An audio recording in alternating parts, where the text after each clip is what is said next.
Good afternoon. The gang's all here, wide awake, enthusiastic. Vince D'Addario, he's got his Irish breakdown sign back up. I noticed. Worked on it How's last Reed night. behind you? Finally got her up. Had to go to the hardware store and get some little bit more oomph to the anchors and whatnot. And so I feel very good about the stability because it's really heavy. It's made out of wood, right? Yeah. It's really heavy. And I had it on a nail that was holding up a different picture, and that nail literally broke in half. Like one day, middle of the night, broke in half.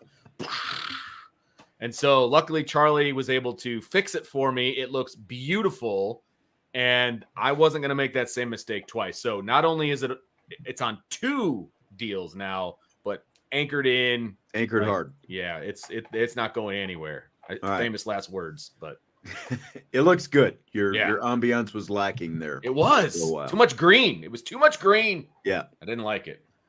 Far too much. Jesse is here. He's got his hat on backwards. He looks like it's kind of a, not even a casual Friday. It's just like a Hawaiian Friday. He's ready to go out and party right away. You go into the Guards game tonight. Is that what you're doing? No. They're in Kansas City, aren't they? Yeah. Yeah, they're in Kansas City. I'm going to a golf scramble with some friends. Okay, that's what you look like. You're scrambled there. So well, I forgot to tell you, Vince. Jesse does have a hard out, 620. So we probably shouldn't waste a whole lot of. That works for me, but I have to get this in because it's the first time I've seen Jesse since he decided to, do the whole ball and chain thing. That's right. Congratulations. Thank you, sir. On finally popping the question. I knew you would be so excited. I was so excited. Done and over. Your dad told me that it was upcoming, but then I got the official word, via Facebook from your mother when it became official. So, congratulations, my man. Thank you. The beginning of the end. Proud of you. Various in the chat have made that same statement. I said yesterday on the show, anyone that wants to be there from IB, I'll have an IB table. You make a donation and you get there. You get to be there. Vince can be the leader of the IB table. He'll probably be there regardless. You could sell tables. I mean, like I said, you could sell spaces at the table and fundraiser. Defer a little cost there. Just saying. I got to start finding money is what I'm talking about. Yeah, you're not wrong. I hope you fellas know you better be appreciative of when you got married because things are a lot more expensive in the marriage world. Better start socking away all that big IB money that you're making. Yeah. That's why I'm going to start an IB GoFundMe. I think I got to do everything I can here. You're not wrong. You're not wrong. And I appreciate that very much. That's where it pays off to get married younger because people feel sorry for you. You're employed, brother. You are a multi-degreed person with a big job. Like nobody's feeling sorry for you. I'm just saying. I understand. I got married before I had a job. Oh, he understands. Someone has made that, already kind of laid that out for him. Did you make that pretty clear for him? I didn't, but someone else has. I'm not going to point any fingers, but it's not his sister. All right. There is literally something, I think, for everyone in today's show. We've got, of course, Notre Dame football. We've got Notre Dame men's and women's basketball, that lingering super chat that we had from a couple of days ago. And we've got some movie stuff. We've got some AI stuff. We got a little, it's a rapid fire show. So you expect a lot, right? A little everything. I'm impressed. But we're going to try to cram as much into this sucker as we can here tonight. You didn't hold back. I'll just say that. When I opened the email, I was like, holy crap, somebody's been working overtime. And not only from the girth of questions, but the questions that actually required like homework, like research, multiple questions. There was a big one that required some research, and there were others that required some research. Yes, there were. Well, let's start with this one tonight, though. No Notre Dame player recorded either 500 receiving yards or 30 receptions for the Irish last season. Over under 3.5 Irish pass catchers will have at least that many yards and catches this season. That's a hard under for me. I am generally the guy that likes to inflate the stats during the preseason and get all excited about what could be, but And while I would love for this to be the over, I just don't think that's going to happen. I'm taking the under. I don't think they're going to get to 4 of those guys if they have it. And and I did notice that I didn't word this question right. It was supposed to be both of those numbers, not just the yards, but the receptions. Yeah, that's what I think. That's what I assumed anyway. So that's why I went under. Okay. I'm going to actually, the roles are reversed. I would probably be taking the under, but I'm going to go with the over for today. I looked at Mike Denbrock's 2023 offense at LSU. Neighbors had about 1,600 yards. Thomas Jr. had about 1,200. Their third wide receiver had just under 600, and their fourth wide receiver had just around 400. Then you look at Riley Leonard's best year at Duke, 2022. His leading receiver had about 900 yards. Second receiver had 650. Third receiver had 400. And the fourth receiver had 350. So if I look at Notre Dame's roster, my breakdown was around 1,200 yards for their top receiver, 900 for their second receiver, 300 for their third receiver. 600. That's some Vince thinking right there, man. That's like Vince projections. And their fourth. I mean, is somebody else going to have are they going to have 2,000-yard receivers out of this thing? Well, they're giving out 2 Heismans this year, so there's going to be. No. The first receiver has 1,200. Second receiver has 9. Third has 600, and then the fourth is right around like 400 to 500. That's a lot of yards, man. But it's not far off from some over 500, really. I think 3.5 is the perfect number because I think they'll definitely have 3. But my swing player is Faison for the fourth. Who? Okay. Well, we'll get into who. We'll get to the specifics of who here in a minute. Okay. I'm going under as well. I mean, Jesse laid out all the stats. The bottom line is, I don't think they're going to have a 1,000-yard receiver. I think they might be close, but I think it's going to be too, spread out for them to ultimately get that. But in terms of the 30 receptions and the 500 yards, those are the 2 benchmarks we're looking at for this question. I think it'll be just under. I think that 3 guys will get it, at least 30 and 500. And I think that there will be a 4th who is in the neighborhood, kind of like what Jesse was referencing, that LSU's tight end, Mason Taylor, last season had 36 receptions, but he only had 348 yards. Again, not everything is going to align exactly along LSU. I think that there are going to just be a lot of guys, probably 6 to 7, who are going to all have at least 20 receptions, but what the yardage ends up looking like, all that. My numbers were basically an average between Denbrock's season last year and Riley Leonard's best season. And Riley Leonard's. Yeah. Okay. I just don't think there's a 1,000-yard receiver on this team. I don't think so either. There is no Malik Neighbors on this team. Right. I have one. Okay. Well, hold on. That's the next part of this question, or the next question in line. So again, 30 receptions, 500 yards were the benchmarks we were looking at. So rank the top 3 wide receivers in order of your confidence that they will hit those numbers. You're not saying they're going to hit it, but who are you most confident has the best chance to hit those numbers, 30 and 500? Chris Mitchell, Jaden Greathouse, Beaux Collins. Okay. That's only 3. Wasn't it 3? We only have to do 3. Yeah. I have the same 3, but it's slightly different order. I have Greathouse first, Mitchell second, Collins third. Ooh. Okay. So Jesse went Mitchell, who was second? Greathouse, and then Collins. Mm-hmm. Vince had Greathouse, Mitchell, Collins. Yep. Okay. We're all in the same ballpark, but I have Greathouse, Jordan Faison, and then Chris Collins. And then I have Mitchell as my number 4 guy, butting right up against that. He is my 4th, who I think is going to be really close. Like from a yardage standpoint, I think that he'll be over 5. It might be the receptions where he's kind of flirting. The problem is, like these guys all put up, Mitchell and Collins specifically, they obviously put up numbers at Clemson and Florida International, where, especially from Mitchell's standpoint, he was the guy.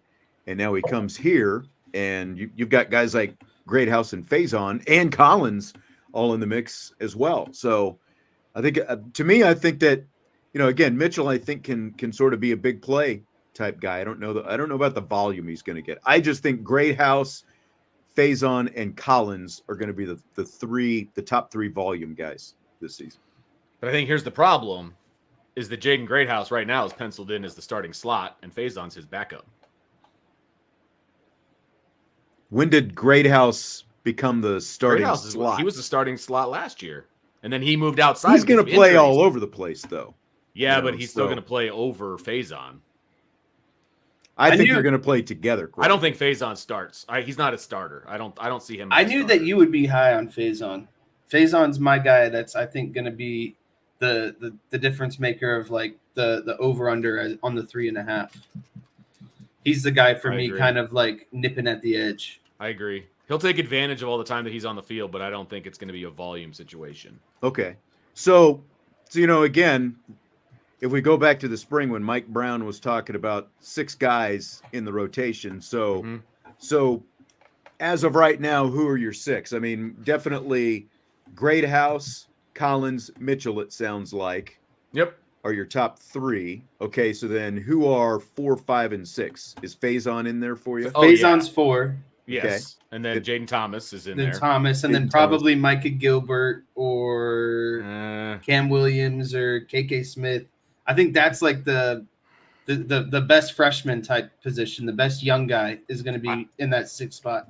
I think I don't know about that. I don't know that a freshman is going to be able to break in, especially early on. I think Jaden Harrison is that guy.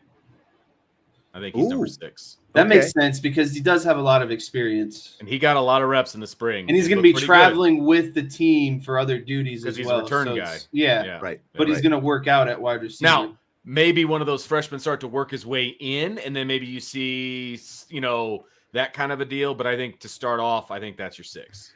Let's go straight to Jaden Harrison then, because I had him coming up here a couple questions from now. But over under 9.5 receptions for Harrison this season. I mean, I think he's in the rotation, so I'm going to say over. Okay. That was an easy one for you. So last year, Harrison actually had the most receiving yards, and he was second in receptions at 28. So having the most receiving yards, but second in receptions at 28 at Marshall, half of that is 14, assuming he has half of his production. I don't know. I think that with Notre Dame's schedule, there's opportunities for the starting offense to get out of there early as well. And I think that you could see him in some maybe mop-up duty with backup quarterbacks. So I'm just going to take the over kind of for that because I think he'll sneak some in as a starter, and I think he'll also get some in once they start kind of, blowing out some of these weaker teams. And like what his usage looks like is what I'm going to be really curious about, because with a guy with his speed, and when you look at like bringing in Mitchell and Harrison and Collins, who are, all up at the top of the speed charts, like, does Harrison get on the field kind of like what, remember Chris Brown a few years back, he's basically a go route type guy. Does he get out there in certain instances where he's just out there to kind of try to take the top off the defense and that kind of thing, and see if Riley Leonard can find him, deep downfield, where you're running all these streaks and stuff like that. I think he's going to be over 9.5, but I don't think it's going to be a ton over, because like the way Jesse broke it down there a little bit, I still think because of the other guys they have, assuming everyone's healthy, that I think that he's going to be, more at the bottom of that rotation. And his main thing, as they've said all along, is they brought him in here to be the kickoff returner, and he can make a significant impact like that. But I don't think that he's going to have a ton of catches necessarily. Wouldn't it be fun to see a trips bunch formation with Faison, Greathouse, and Jaden, man, all in like a little 3-pod there standing? No kidding. Or even 4, and you put Mitchell out there on the field as well. Bunch as well, yeah. Bunch, yeah. Then you put Mitchell on the other side, 1-on-1. Good luck. Pick your poison. So who's going to be the yards per reception leader? Yards per catch? I went with Chris Mitchell. He had about 17.5 last season at FIU. I think his number is going to be right around 18 this season at Notre Dame. So I just think he's their most reliable kind of speed downfield guy. Like he's got the most proven experience, and I think that's going to go kind of a long way to start off the season. The guy that they're going to be most comfortable with. Yeah, Chris Mitchell was my guy too. I think he's going to be a voluminous catch guy, but I also think he's going to have the yards as well. So I think he's got a chance to be the number one receiver when it comes to yards. I think Greathouse will be the number one when it comes to catches. Receptions. Yep. Yeah. I like that. See, I'm tempted to say Harrison just because of the receptions and what I was just talking about. But even like when you look at what he did last year at Marshall, he was only like 14.5 per reception, so I'm surprised you didn't go phase on bigger. But yeah, I'm going with Mitchell as well. I think that Mitchell is going to be the yards per reception guy. What about Jeremiyah Love, who's flirting running back, receiver, that kind of thing? When we were talking about those 30 catches for 500 yards, do you think that he gets to those marks? Do you think he gets to either one of those marks this season? I'm no on both.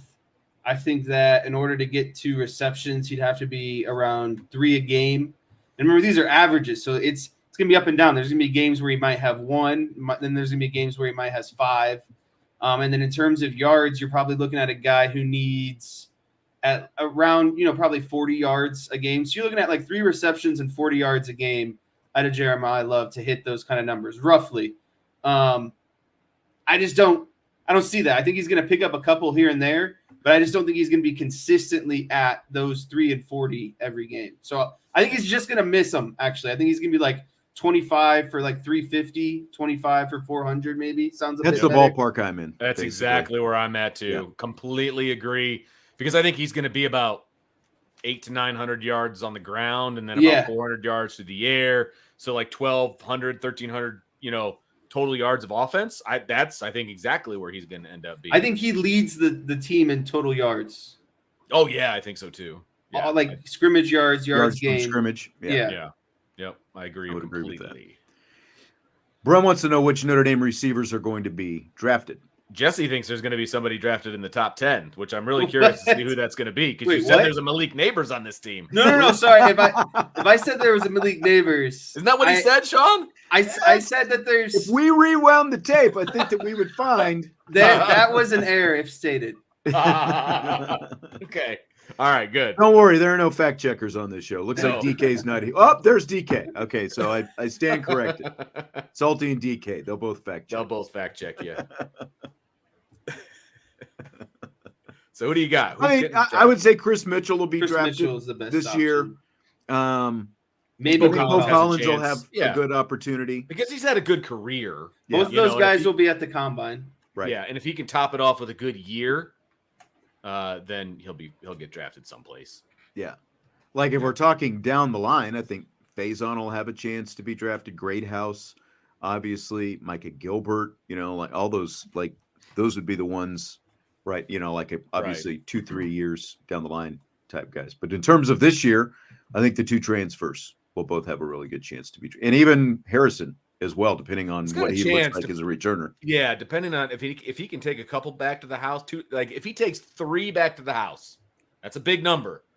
If he takes 3 back to the house, I think he could have a potential to get drafted. And I don't think that's going to happen. I think 3 is way too big in this day and age of kickoff returns because I don't think he's going to be the punt returner. I think he's just kickoff. So he doesn't have the right stuff to be a punt returner. He's a straight line guy. Vince, when did you take your normal medicine?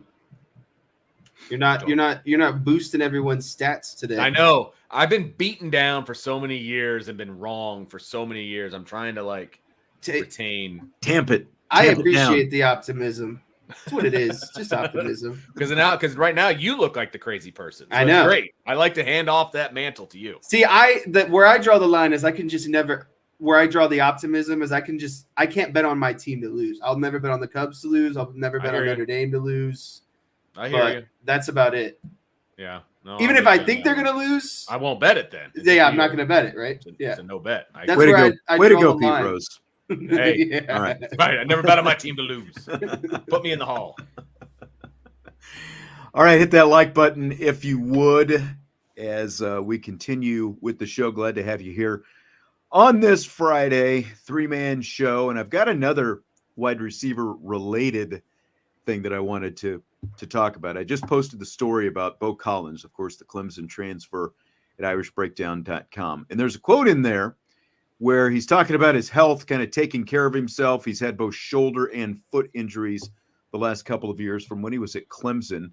But here's the quote that's in there. Quote, I kind of did a little research, nothing too serious. I know guys in the NFL, they get like 12 hours sleep a night.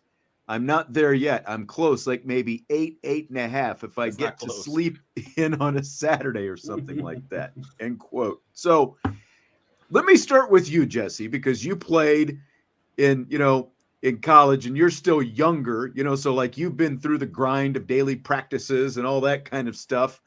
What was your sleep like? Were you 9 hours? Were you pushing 10? Were you anywhere close to 12? No one's sleeping 12 hours. That's half the day. I can't see this. No chance. I think the number I saw from the person who was, really into their bodies as professional athletes, Tom Brady, LeBron James, I think both of those guys get around 9 hours of sleep is their aim and goal. 9 to 10 is like the max I think I've ever heard, really. Even with one of those like hyperbaric chambers, I can't see guys getting 12 hours of sleep a night, No, not a chance. There's no way. I would say I was closer to 6 than I was 12. See, this is the problem. DJ says he'd be happy if he gets close to 6. The older you get, like the more sleep you need, but the less you can sleep for some reason, Like my kid could sleep for 12 hours right now. There's right. no like DK high school I could sleep 12 at 16. Hours. Yeah, no doubt about it. I wake my kid up every single day because I don't want him sleeping that long. Yeah. You know what I mean? Like, dude, you gotta get out of bed. But yeah, there's no way NFL players sleep for 12 hours. There's no chance. I just don't think that's reality. I don't see it either. You're not sleeping 12 hours. That's half the day. Well, and even maybe after a game where you're just exhausted or whatever, if you played a lot. And everyone's going out after the game. I hate to break it to you. Well, I know you're going out after the game, but then there's you got lifting. You got lifting the next day. You got film the next day. You got stretching the next day. Now, I know in high school you guys weren't sleeping 12 hours because your crazy high school coaches got you up at like 7 o'clock Saturday morning to go do your day after stuff. At least in college, that was our day after activities were 10 to noon. So you could, if you wanted to get that kind of sleep in, but again, barely. If you had a night game, there's no way you were getting that. Yeah. Listen, what you always this just sounds absurd. I don't know where he was doing his research or who he was talking to, but 12 hours of sleep, that just even 10 seems like it's pushing it to me. Yeah. Like a solid 8 to 9, I think is complete. Like my kid makes sure he gets 8 hours of sleep every day. Like he makes sure of it because of the recovery and and all of that. Like that's what he tries to do. And I totally get that. But not 12. That's craziness. Yes. Concur. Okay, so we had a super chat the other day that we said that we were going to save for today. It asked us to name our Notre Dame men's and women's basketball all-time starting lineups. So 5 for each team. So we've got to name lineup too, top 5 all-time lineups for each team. Now these technically don't have to fit into like positions and stuff like that. So I don't know how you guys did yours. You want to go men's first? You want to go women's first? What do you want to do? You want to do the men first? I think men should go first. Okay. Jesse, very chivalrous. Sexist. Putting the men right up top. He doesn't care anymore. He's engaged. He's done. I think the women's is more fun. Oh, okay. So you're saving the fun for last. I thought that these were each hard in their own way because, the women, most of them are clustered within the last 25 years or so, whereas the men, they are spread out basically over the last 50 or so years. 50, I think within the 50-year mark is where all of mine fall. Yeah. So I'm just gonna make a disclaimer on mine. I didn't go with anyone that I didn't really Like, like Bill Laimbeer, Austin Carr. Like, I'm not going with those type of players. You went with recency bias is what you're saying. Yeah. You're a child. There hasn't been good enough people since you've been alive. Just wait. My starting 5 would be your starting 5. Okay. Wow. So raise your hand if you had Austin Carr. Okay, so Vince and I both have Austin Carr. How can you not have Austin Carr? He may be the best player ever. He's the all-time scoring leader at Notre Dame, and the record has never seen literally. He's held that record for over 50 years. Correct. That's okay. Which is amazing when you consider how many more games are played and exactly everything else. Now, because tournament games count and the whole thing. But Austin Carr, 50 plus years later, is still the all-time scoring leader in Notre Dame men's basketball history. Okay. So Jesse, do you want to just give yours? Yeah, you might as well just give us yours because Vince and I think, are going to be a lot different. Yeah. All right. My starting point guard for the all-time Notre Dame men's basketball team is Demetrius Jackson. Okay. My next on the list, my shooting guard was Jaren Grant. My power forward was LaFonso Ellis. Okay. My small forward was Pat Coddington. Hold on, back up. And my center was Luke Herringody. When did you ever see LaFonso Ellis play basketball? Yeah, I know. Yeah, you just said you only went with guys he's got more recency. I've seen him in South Bend. I know who he is. You've seen him walking around? I've seen the highlights more so. You got to pull out like projector film to watch Austin Carr highlights. Wow. LaFonso Ellis played in the 80s, brother. Like, there's projector film involved there, too. The question is the starting 5. Demetrius Jackson, Jaren Grant, LaFonso Ellis, Pat Connaughton, Luke Herringody. That's my starting 5 right there. Okay. Not a bad starting 5. Do you have any that overlap him? Do you have any that overlap him? I have one. Only one, actually. And that's Luke Herringody. Oh, I have LaFonso Ellis. Interesting. He was my absolute favorite player growing up. He was going to make my list. Okay. And that's fair. And when I was putting this, when I did my off the top of my head list, LaFonso was definitely there. Herringody was actually not. But then when you go back and look, he dominated at the fact that Luke Herringody, one, he's got a rafter in the banners, just like LaFonso. He's the second all-time leading scorer in Notre Dame history. And I don't think I would. The double-doubles, the rebounds. Yeah, I think that slips by a lot of people, just how good Luke Herringody actually was. He's already got a rafter up there in the banners. So I mean, a banner in the rafters? A banner, yeah, rafter in the banners. Banner you in said the that rafters. Twice. Yeah. I was going to let it go the first time. The second time, I couldn't let it go. Okay, so I've got Austin Carr and Luke Herringody. Okay. I think you've got Austin Carr, but not Herringody. Correct. LaFonso Ellis. I'll have the Fonz. You've got the Fonz on there. So who else do you have on yours, Vince? I've got Kelly Tripucka. Okay. On my list. I've got John Paxson on my list. And I will say part of that is because of watching him play with the Bulls. But that's what made me put him on there. And then I've got Troy Murphy. So that's 3 guards and 2 forwards. Okay. So I've got Troy Murphy, and that is our only other duplicate. Then. Okay. Troy Murphy, 7th all-time in both scoring and rebounding in Notre Dame men's basketball history. And I said, I can't remember if I said this like once we started the show, but I went pretty stat heavy. Like I went back and saw where all these guys rank historically, to kind of figure it out. David Rivers, I have on there. Okay. And the reason I basically put Rivers ahead of LaFonso Ellis again when I went back and looked and to see where they each ranked in Notre Dame history. Rivers 4th all-time in steals, 5th all-time in assists, and the 6th all-time leading scorer in the history of Notre Dame men's basketball. So I had to include him on there. And now my last guy, so I've got Austin Carr, Luke Herringody, Troy Murphy, David Rivers. Those are 4. My 5th guy, I kind of had to talk myself into this, but at the same time, because of the fact that when it came to the NCAA tournament, his resume is pretty bare, but I put Chris Thomas on here because he is Number one, he's the program leader in both steals and assists. Of course, he's a point guard, so like those are two very important categories. And he's also fourth all-time in scoring at Notre Dame.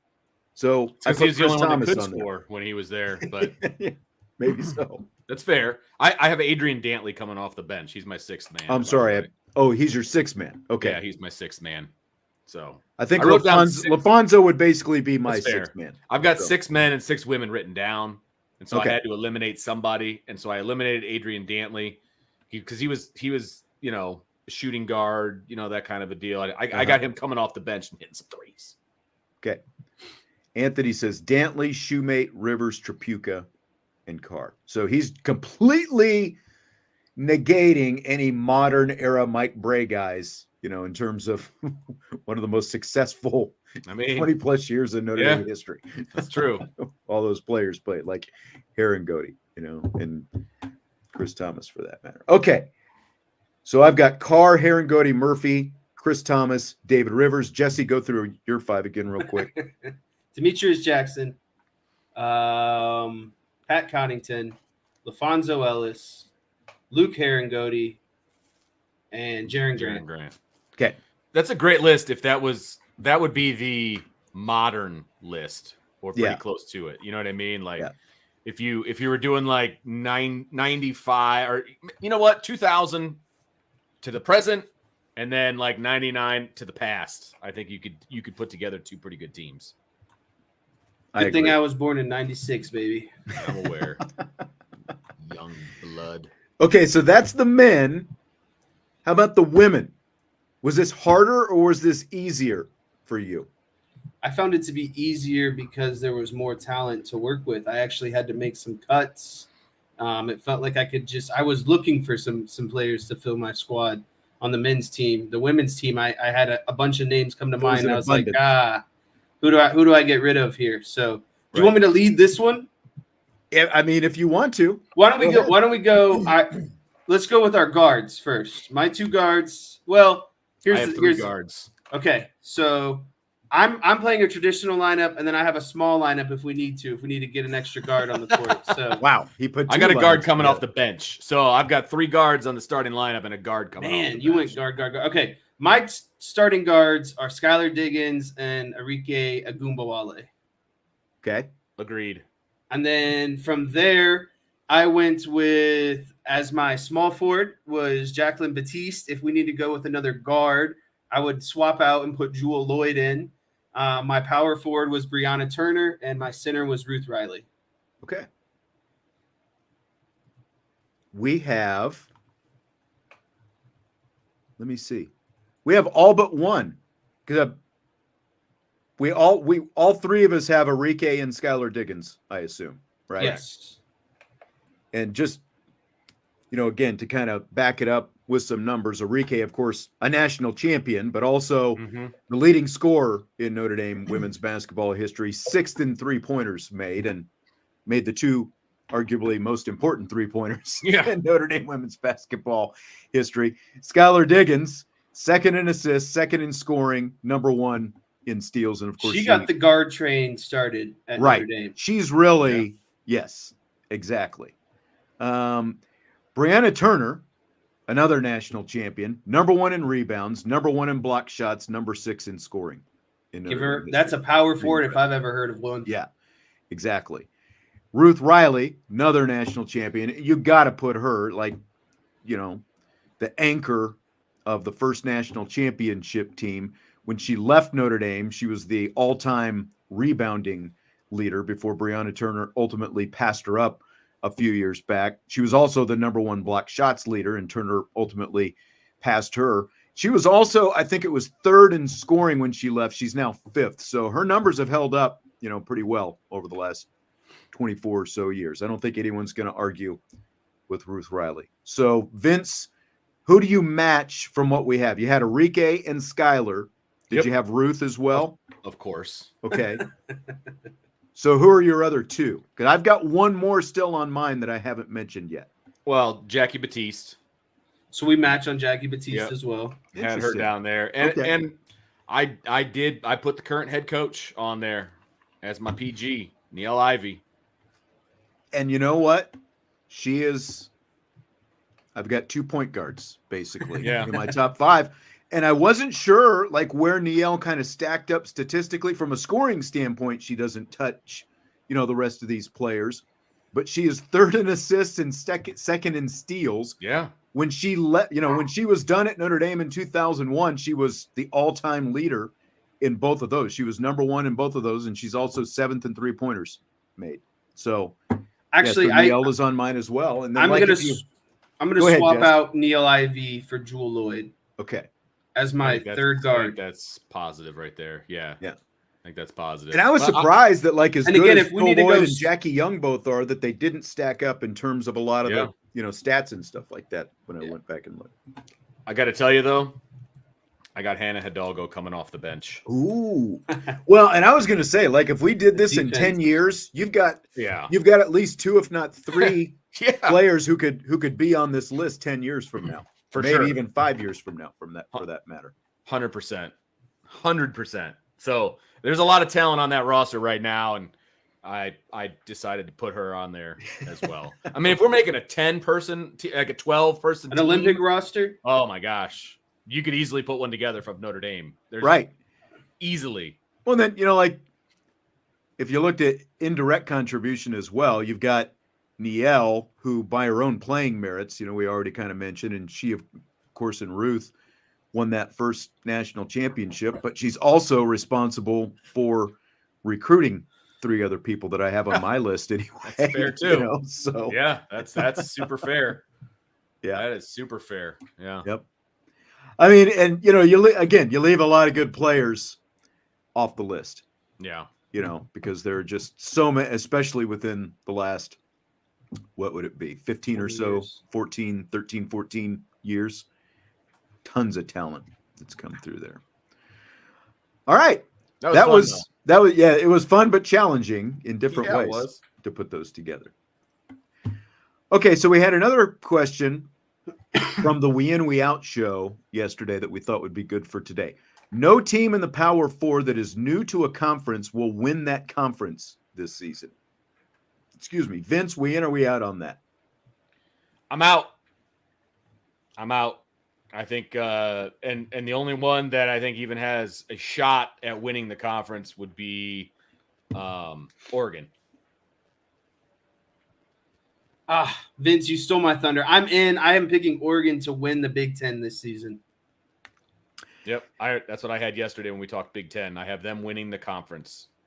Okay, so you would be in on this then? Oh, I misread it. I apologize. Yeah. I think that I think Oregon has a great shot of winning the Big Ten. Right. Yes. I think they're going to be better than Michigan, and it's going to come down to them and Ohio State. I think Utah is going to have a really good shot at winning the Big 12. That's a good point. Well. Big 12 is wide open. Yeah. Yeah.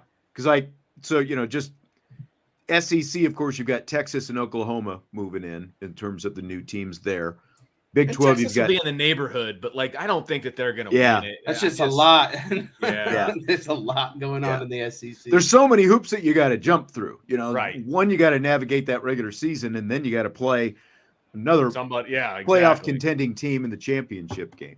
So give me Cincinnati versus Utah in the Big 12 championship. Ooh, black on red, baby. Picking Cincinnati, huh? All right. Wow, that's a stretch. Hey, their coach is awful. Good luck. Just throwing out shots. But the new teams in the Big 12 are Utah, the two. Actually, I amend what I said. Let me talk. Talk here. Utah versus Kansas in the Big 12 championship. That's what I wanted.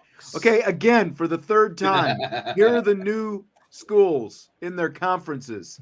Texas and Oklahoma in the SEC. Utah, Arizona State, Colorado in the Big 12.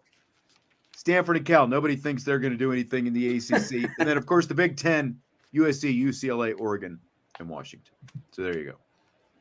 So I think we're all pretty much unanimous. Oregon, probably the best shot, and then Utah after that as well. Right? Yes. Okay. So we're in on this. Okay. Fill in the blank. It's blank that Al Michaels has agreed to let NBC use a version of his voice generated by artificial intelligence for a daily highlight videos that are going to be used on Peacock. NBC says the AI-generated voice based on Michael's earlier NBC broadcast audio is going to deliver 10-minute daily highlight packages, including clips, stories, and more for Peacock subscribers. What do you guys think about this? I think it sounds very futuristic. I feel like it's like a Family Guy episode from like 15 years ago, where like, you know how like Family Guy has those like weird things where like they get accused of like predicting the future type stuff. I feel like there was an episode about this or something, but it doesn't really bother me overall because it's just the voice, right? But like if the voice was like matched up with like a live body or face, that's where I think it would get a little robotic or weird. But if we're just talking like what they tried to do with Harry Carey at the Field of Dreams game last year, that kind of thing. That's where I think it would get a little bit weird. But when we're just talking about, you know, listening and voice generated, I mean, I don't really care because it's just like the same thing as recording a spot, you know, for radio and stuff like that. So again, I don't see the radio guys when they're, you know, reading their spots. So I have no problem with it. I think it's pretty cool, actually. I took this from a whole different angle. Okay. I'm Al Michaels. I'm getting paid to do nothing.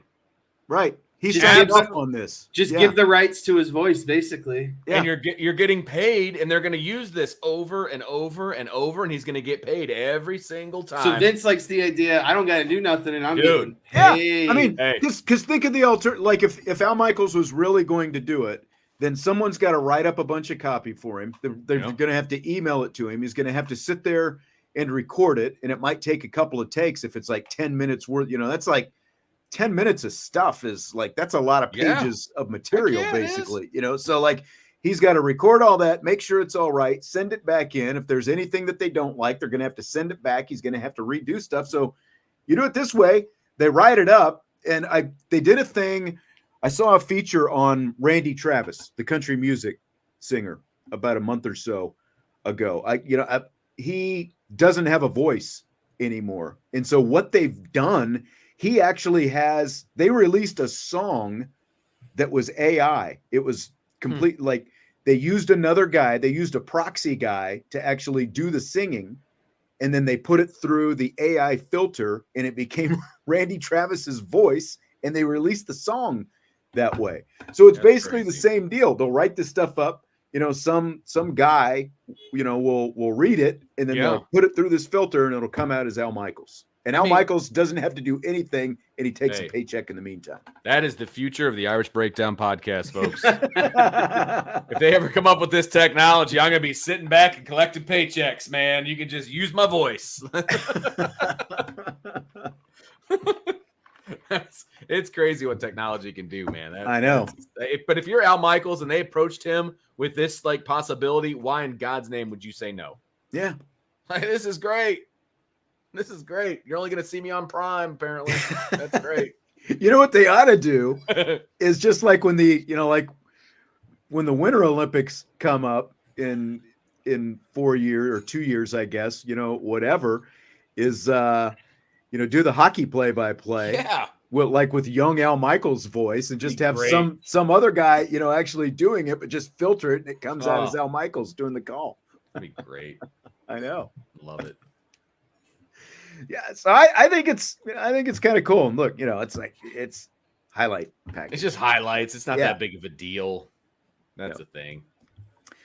Okay, so ESPN Experiences is launching its first ever Take Me Out to the Ballpark package. For $6,999, here's what you get. You get 5 days, 4 nights, hotel and travel are included in this. But you get a baseball game between the Blue Jays and the Red Sox, another game between the Cardinals and the Yankees, and another one between the Braves and the Phillies. You also get a tour of ESPN's headquarters, a Yankee Stadium tour, a Jackie Robinson Museum tour. Again, all hotels and everything are paid for. You know, meals, there's meet and greets. Yankees play-by-play guy Michael Kay, ESPN's Carl Ravitch are part of this as well. If money was not an issue, do you buy or sell this as a desirable package? Oh, I 100% buy it. Go ahead, Vince. Sorry. No, I agree with you completely. I think it's a very interesting package, actually. I think if you're a baseball fan, if you love the game of baseball, I think that this is a great package. You know, if we're not talking about how much it costs, I mean, there's a couple tweaks I would make, and we're going to talk about that in a second. But I think this is awesome. I would absolutely do this if invited to go on this trip. If invited. So in other words, Vince is not spending any money is what you're saying. So yeah, money is not an issue in that case, right? Because there's plenty of things that if I was invited to, I wouldn't do because it would sound boring or whatever. But like this this sounds actually pretty good. Yeah, I mean, that's a good point. If someone's paying my way, but you know, again, let's flip it a different way. Someone's not paying for you. Like you've got the money, but you've got to pay for it. Is it still worth it in that case? If I've got, like, if it's not going to hurt me, like I can't pay the mortgage next month. Yeah. You know what I mean? Like if it's disposable income that let's say you've got $100,000 sitting in the bank that's just there for whatever purposes. Yeah. Right? I'd spend 7 on that. Okay. For sure. Yeah, absolutely. Go ahead, Jesse. I was just looking at Salty's comment. You had Vincent if money was not an issue. Darn right. I think that this is, like Vince said, I would definitely do this. I think it's a great idea for, you know, huge baseball fanatics. And you get a good blend of, you know, some of the best, most historic teams in the game. You got the Blue Jays and the Red Sox, the Cardinals, the Yankees, and the Braves and Phillies. But also, like Vince, I would have some tweaks to my overall list here. So we'll get to the tweaks here in just a second. The only thing that I'm out on is Michael K. I don't need any Michael K in my life. Agreed. Yeah. Did you see the bit with him the other day about with the Subway series? I hate to get on this tangent for a second, but no, I didn't. What did we got? Did you see this? Fill me in. I did. Was this where he was complaining about the Mets announcing team or something? No, like it that? was basically he got asked to read an advertisement, and it alluded to, you know, that they were the second best to the Mets. Yeah, in terms there of was broadcast. an ad. Yeah, there was he works for ESPN Radio in New York, and I think that, you know, they're the Yankees station. Yes, and they ran an ad for the SNY. Yes, you know, again, the New York Mets, the Mets crew, and he got mad about it. And the ad basically read that the Mets was like the #1 broadcast for, you know, New York baseball or something. Right. And he was like, why would you have me read an ad that says I'm better than the Mets or not as good as the Mets? Is he wrong though? Like, I wouldn't want to read that. Like if somebody gave me like a read that said like, shouldn't be him.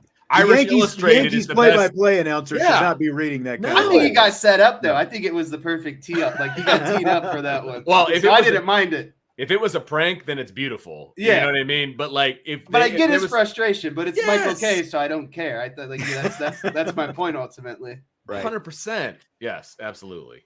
By the way, thanks for these couple super chats here. DK said Vince's seat at Jesse's reception for the the way Jesse was talking, it's gonna cost more than that. Yeah. It's true.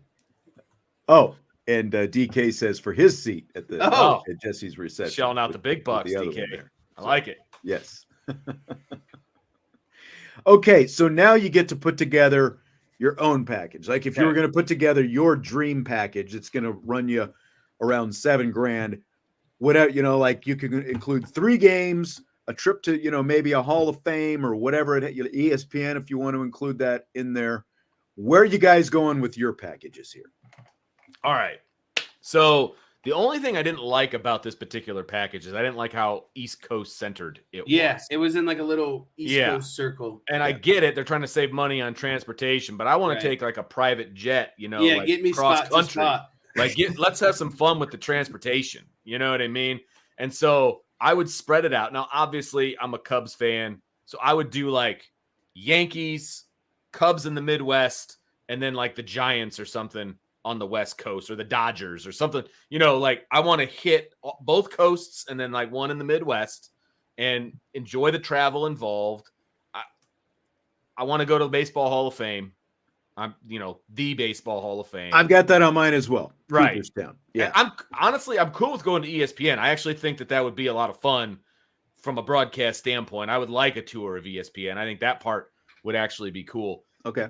As far as the meet and greet stuff, like I would rather talk to like Pat Hughes, you know, as an announcer as opposed to Michael K. You know what I mean? And obviously meeting some players would be cool, that kind of stuff. The meet and greet thing, I never get too excited about people that I see, so that doesn't really do a whole lot for me. I don't either anymore, because being around all these Notre Dame people, right. like you get, we're around those, they're essentially celebrities, and we're around those kind of people all the time. So correct. Yeah, exactly. I think that kind of wore off for me a long time. I would rather do the transportation, the travel, and the tours of ESPN but at the same time, I do have a couple of people on my list. Okay, cool. I would still. So that's what I would do. I would spread it out more. Yeah, that's the big part. So my list, kind of similar concept. I did Cubs and Red Sox at Fenway, and you'd give me the Fenway tour. I did Dodgers and Padres in San Diego. Oh. And then I did Blue Jays and Yankees in Toronto. You could give me the Hall of Fame tour at Cooperstown. And then I would do meet and greets with Tim Kirchin and Buster Olney. Yes. I think that's a pretty solid package right there. I think it is too. Yeah, I think that's good. I kind of spread mine around, not just baseball, actually. Oh, see, I thought we had to stick with baseball, but I do still have Cooperstown on my list. Yeah. But I guess you do kind of have to stick with one sport, because if you cross, it's not going to be all in one trip. I mean, that makes sense. So I went Red Sox Yankees at Fenway Park. Because I've been to Fenway Park, but I've never actually been to a game at Fenway Park. So if you're going to do that, I think you got to do that. See, I've been to Wrigley enough that I don't need that to be part of my tour. I would probably go like Petco in San Diego, because I've never been there. It's beautiful.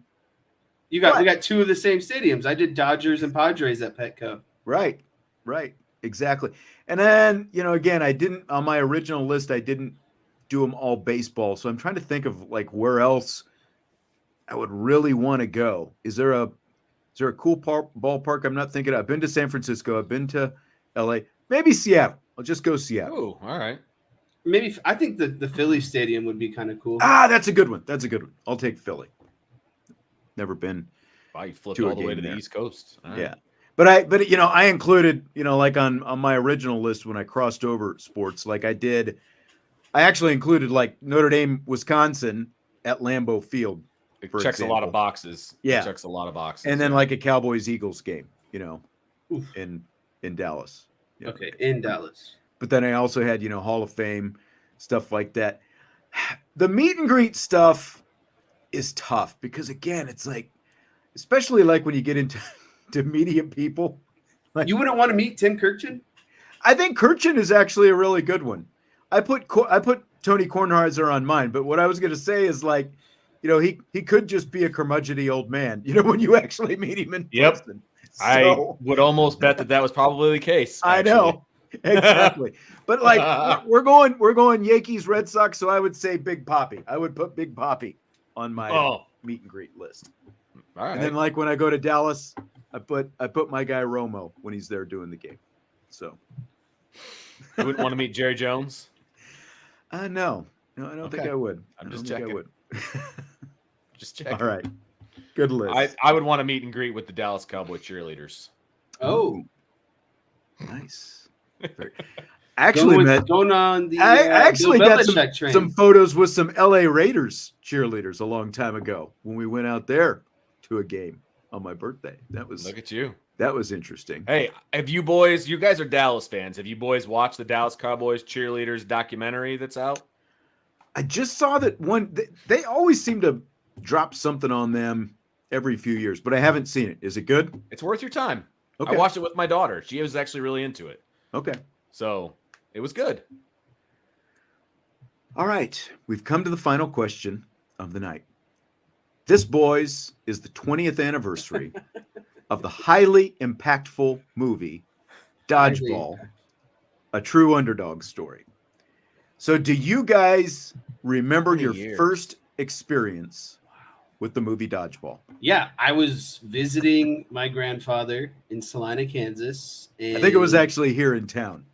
Really? If I remember it right. He was here. But go ahead. It doesn't matter.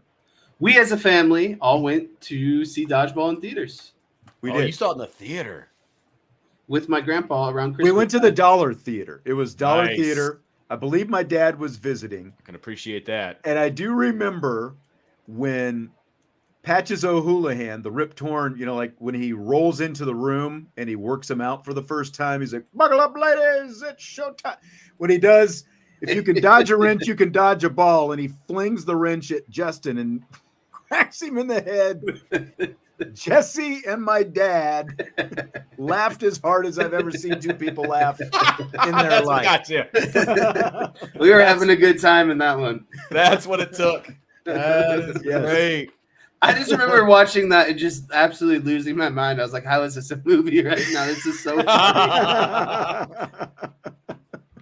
That is fantastic. It was up there with like Tropic Thunder. And it's funny because the casts are so similar for both of those movies. Well, yeah, Ben Stiller's in both. That's true. Yep. How about you, Vince? I don't remember the first time that I saw it, if I'm being honest, because, I have no idea. I've seen it multiple times, though, and I know that I've actually sat and watched it with my son before, but obviously that was well after it had been out for this movie. For some reason, it didn't hit you like the way it hit us, especially. But no, it didn't. But it's still hilarious. Do you remember the Dream Job Challenge when it came up? No, did it? You don't remember that? Well, probably because I bombed it. So, 20 years ago, probably next month. 20 years ago, yeah. For people who remember, ESPN was doing something called the Dream Job Challenge. And it was like all these different guys who wanted to be on ESPN, and they did this Dream Job Challenge. And I think it was like that previous spring, the same year. And so we were at an ESPN radio affiliate here in town, and we ripped it off and we put together our own Dream Job Challenge. And the prize was you got to co-host the Notre Dame football pregame show with moi. And that's where Vince and I came together. And so when we got down to the semifinals, we were live on location doing it in an establishment that is no longer here in town. Smoky Bones Barbecue. Smoky Bones. I remember that. One of the questions was, can you name the 5 Ds of dodgeball? It was. I remember that now. And Vince was completely thrown. He's like, what? The 5 Ds of dodgeball? Like, what the heck are you talking about? Yeah, I do remember that. It's completely duck, dip, dive, and dodge. That's right. I know it now. A lot of good that did me. Still forgot it. You still forgot it. Still won, though. You did. Still won. You did. But I think that was the moment where you went. And that's where it all started. What is this job again? What am I auditioning for? What exactly? What does this have to do with Notre Dame football? That was one of the most nerve-wracking things I've ever done, because you guys were like all up on a stage, like a panel, right? In that back corner. And then the person who was being grilled was up on a stage, like all by themselves, like right in front of the panel of people. Right. In a restaurant that was, operating as a restaurant. Speakers and people looking on. The whole deal. And I'm sitting there, like I felt like I was led out to a slaughter. And you're asking questions and you're doing this whole thing. And I'm just like, I got to focus on these guys. Don't worry about the 100 people that are like here just grading me in their heads. Like So it was fun. It was because it went for weeks. It was a multi-week thing, and you would eliminate people as you went. And I think it went down to like 3 people, maybe something like that. I know we had a final 4. I can't remember. Was it 4? Okay. I can't remember if we went like straight from 4, like to 3 or 2 for another. But in any case, I remember. Yeah. I think when we did it all. Yeah. Yeah. Well, and you guys did a very good job of concealing who actually won. You did a very good job of that, because you had us all on the phone, and then you slowly brought people on the air and told them that they lost, basically. And let them know what their partying gifts were. And I don't even remember what they were. And I'm sitting there like on hold, like listening to the whole thing. And all of a sudden I realized in my own head, I was like, I'm the only one left. I'm the only one left. And I was in the parking lot of Bonefish Grill getting ready to go into work when this was all taking place, and I'm pacing. Man, I remember the Bonefish days. Yeah, man. So that's how that went down. I found out right before I went into work with Eric Crouch. That's right. Did he work there as well? Yep. Yeah, there was a guy named Eric Crouch who I don't remember if he worked there at the time or he maybe, was not the quarterback. He was not yeah. the Nebraska quarterback, but he had the same name as the Nebraska quarterback. Yes. But he also wore his Eric Crouch Nebraska jersey. Yes, he did. For the contest. Hey, lean into it. Good for him. He made it to the Final Four. He was not the final one. He was the most pissed off. Yes, he was. He was so mad. He was so mad because he had gone to school. Yes, for to be broadcasting. In this, yeah, and he lost to a rook. Yeah, personality goes a long way. Let's just put it that way. If you're listening, Eric Crouch, I highly doubt that he is. 20 years he probably later, sees you or me, and he just gets pissed off again. It's 20 years ago. Yes. Anyway. Okay, so let's recast the 3 main characters in Dodgeball with Notre Dame related coaches or players. So this is interesting. You've got Peter LaFleur, main character, played by Vince Vaughn. Yep. You've got White Goodman, played by Ben Stiller, the antagonist. And then you've got Patches O'Houlihan, played by the late Rip Torn. So I'm pretty sure I thought his name was Dwight, by the way. Just going to throw that out there. Dwight instead of White? Yes. Did you look it up? It's like, that can't be right. No, I didn't. I just trusted you. I 100% trusted you on this one. And he spelled it wrong when he was like saying it to the girl as well. My name is White, W-H-I-T-E. Yeah. All right, so who's going to play the Vince Vaughn character? Peter LaFleur, Notre Dame related. I went with Riley Leonard for this one. Okay. Vince? Look, I'm going to kind of give it away here a little bit. I went with an all coaches cast. Ooh. So okay. Peter LaFleur. I went with two of my 3 are coaches. Peter LaFleur is the hero, right? Marcus Freeman. Yeah. He's the guy that people are drawn to. He's the natural leader, the whole thing. And by the way, I don't know if Freeman has the quirkiness to him, though. I think that's why I went Riley Leonard, because he's a little quirky. And I feel like Riley Leonard has a little bit of that Southern quirkiness to him where he's like a nice guy. He's a gentleman. That's what Pete LaFleur was. He won the girl over because he was a nice, sweet gentleman, little quirky, still athletic, still is the leader of the team. That was Riley Leonard for me. Last weekend, The Ringer had an oral history of the Dodgeball movie for the 20th anniversary. And it probably took me an hour to read this thing. It was really long, but it was very, I was into it because they had interviews with the guy, who wrote and directed the movie. They had, all these different themes, and of course they had stuff from Vince Vaughn. They had stuff from Justin Long, Ben Stiller, all the, where they were went through the whole process. And, but I guess Vince Vaughn was just ad-libbing stuff left and right, throughout I believe the whole thing, and Ben Stiller was a lot more, focused and, I don't know if serious is the right word, but he came up with this character that he was concocting, but you had me at Blood and Semen, for example, was right off the top of Ben Stiller's head, when they're in there among the many that were off the top of his head. But I've got Marcus Freeman just because of the natural leadership and the charisma and the whole thing. And that's basically what Vince Vaughn and that character is all about. So I agree. But I see what Jesse's saying, which is, sort of Southern charm and all that kind of stuff as well.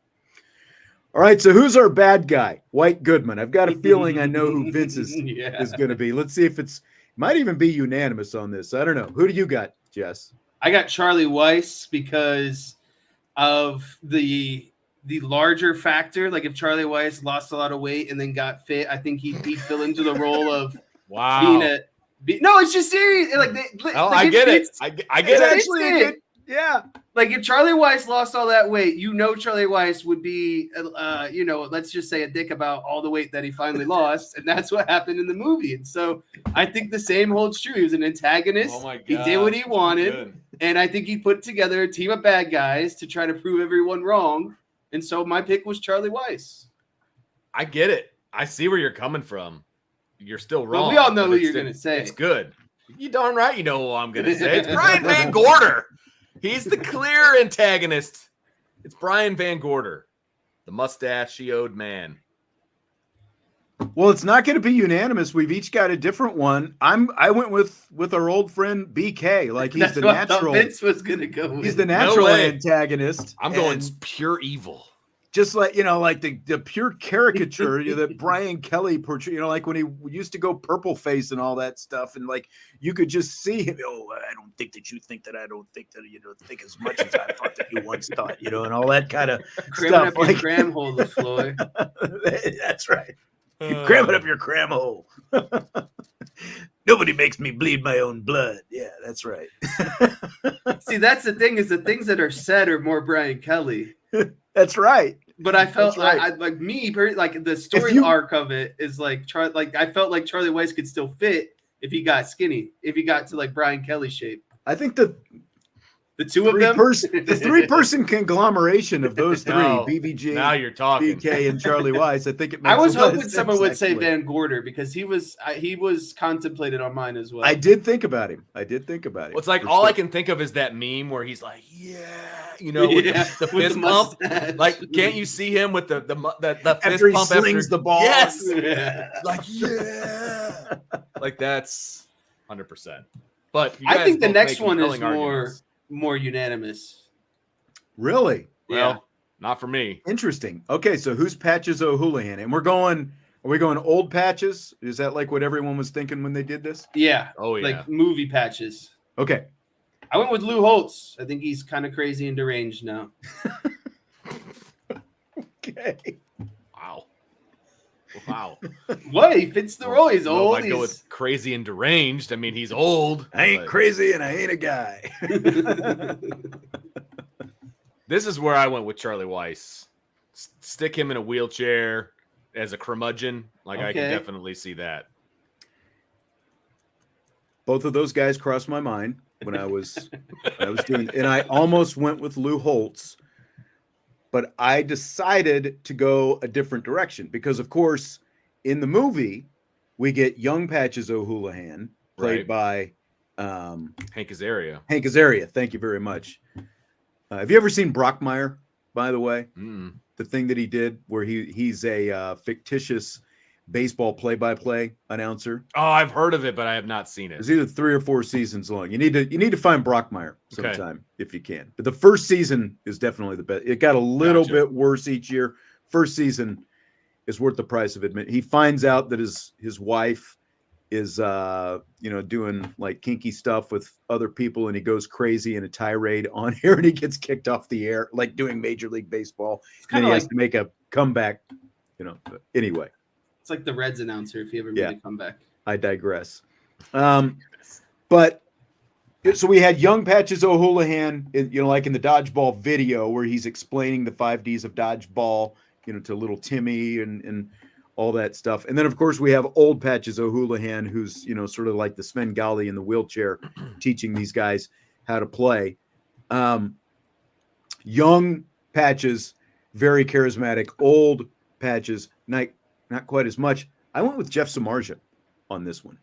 Like, I could easily see Samardzija with the flowing hair being young Patches O'Houlihan, and then like 30, 40 years from now, he's crusty Jeff Samardzija rolling in the wheelchair in Patches.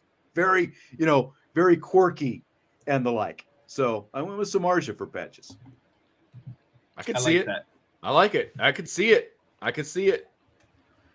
Okay, so this last one doesn't have to be Notre Dame related.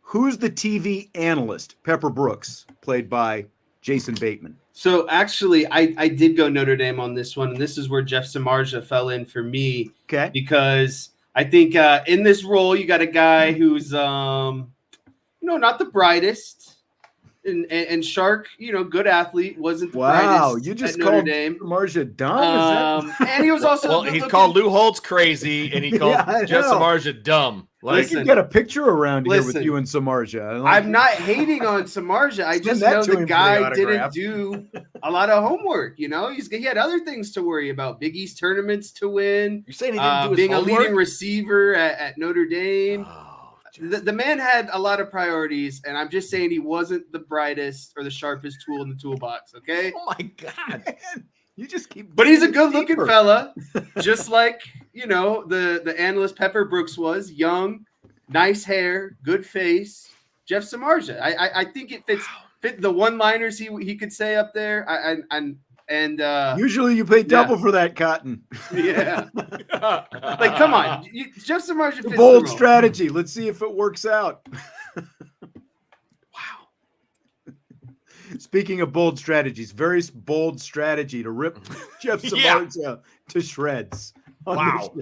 And not ripping him. Keep bringing that up. Listen, not everyone's the top student at Notre Dame. That's all I'm saying. Vince, who's your Pepper Brooks? I think Tanner nailed it. He says Golick is Pepper. Ah, okay. I think Mike Golick would be a good one for this. That's not who I selected, but that might be better than the one that I did select. But I will tell you who I did select. This is going to be really weird, and nobody's going to understand it, and that's okay. I picked Justin Fisher. For Pepper. Okay. Now, here's why. He and I sat next to each other during a middle school basketball game one time. He was keeping the clock, and I was keeping the book. And this was his senior year before he was going to Notre Dame.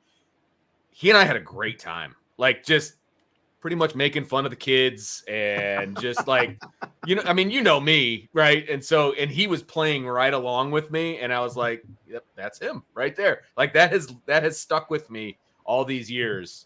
And so I'm going to go with Justin Fisher. I'm just going to go with Jesse as Pepper Brooks. Because as soon as he said Justin Fisher, I was like, and his reasoning, I was like, I bet he's going to go with me next. Literally, like 10 seconds before you said that, I was like, he's going to say me. Yeah, you don't know what he's going to say, obviously. It's just might be nuts. Plus the fits. Then he might just keep doubling down on it. I think this is a Pepper outfit as well. I think so. So I did, after I read that whole oral history of Dodgeball, I had to find it on Amazon and watch it. I couldn't find it for free anywhere, so I paid like the $4 so I could watch it because I had to. So still good 20 years later. All right, highly recommend it. Brockmire, by the way, if anybody's interested, can be found on Amazon Prime season 1. Oh, really? Yep, only season 1. Is it free? For the rest. Is it free? It is, but you got to pay for other seasons for whatever reason. But season 1 is free. Season 1 is most worth it. So, like, if you like season 1, I might pay for season 2. But after season 2, I wouldn't even bother. Like, I mean, it's $1.99. No, okay, I'm sorry, it's $1.99 per episode. So it's like $16, I guess, for season 2. That's way too steep. Yeah. Season 1, if it's free, I would watch it. It's very entertaining. Fair enough.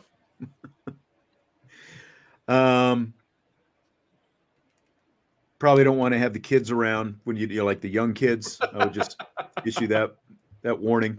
So, all right. Well, that's going to do it. We will wrap it up with that. I'm always glad when I can get in some Dodgeball talk. And I mean, like the movie literally spurred, like the Dodgeball renaissance in America. Like, think about how many Dodgeball tournaments and stuff like that were going on after that movie came out. So 20 years ago, Dodgeball came out. Crazy. That just means we're getting real old. Man, seriously. They're doing a remake, I thought I heard, right? Did you hear that? I have heard that they're like not remake, but a sequel. Sorry, sequel. I've heard that there are things in talks, but I think they've been talking about it for a long time at this point. We'll see if it ever actually comes out. We might have to get on the Google machine this weekend and see if there's any update on that. I'm surprised that they didn't, considering, like, from what I understand, like, they just made a ton of money off that thing. obviously, and just a great, great funny cast that they had. I'd be curious to see what they would do with something like that 20 years later. All right, we're going to wrap it up with that. Hit the like button before you leave. Have a great weekend. Jesse, enjoy your golf. Vince, thank you. You staying in town this weekend? You going anywhere? Sticking around, baby. Not going anywhere. All right. Light duty here as well. We will talk to you Monday on IB Nation Sports Talk.